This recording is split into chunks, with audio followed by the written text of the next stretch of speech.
ចាសម្រាប់ថ្ងៃនេះធ្វើការរៀបចំចានៅក្រងបង្អួចហើយនឹងបង្អួចកញ្ចក់ផ្សេង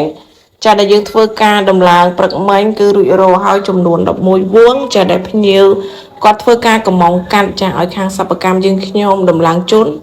ឡូវនេះគឺយើងធ្វើការលួចដំឡើងរួចរាល់ហើយចាលើធ្វើការលើកដាក់លម្អចាចងដើម្បីដឹកយកទៅដំឡើងនៅទីតាំងភ្ញៀវចា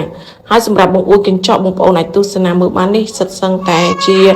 បង្អួចកញ្ចក់ចាគ្រងញោមធំដាក់កញ្ចក់ចា5លីដំឡើងដោយគុណភាពចាសម្រាប់អំពូមីងយកទៅប្រើប្រាស់គឺល្អប្រើជាងបង្អួចកញ្ចក់ធម្មតាចាមួយដឹងមួយចាសម្រាប់ចាអំពូមីងដែលមានតម្រូវការចង់កំងកាត់ចាជាប្រភេទបង្អួចកញ្ចក់នានាដែលមានគុណភាពល្អប្រើចាធន់មាំ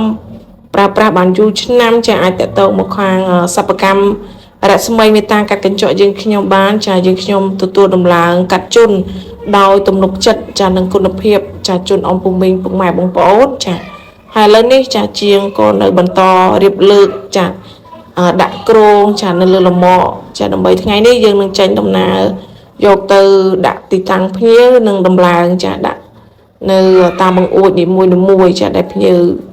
នៅខាងទឹកថ្លាយើងនឹងទេដែលគាត់ធ្វើការកម្មងចាហើយសូមអរគុណចាពុកម៉ែបងប្អូនសម្រាប់ការទស្សនាអរគុណសូមគោរពលា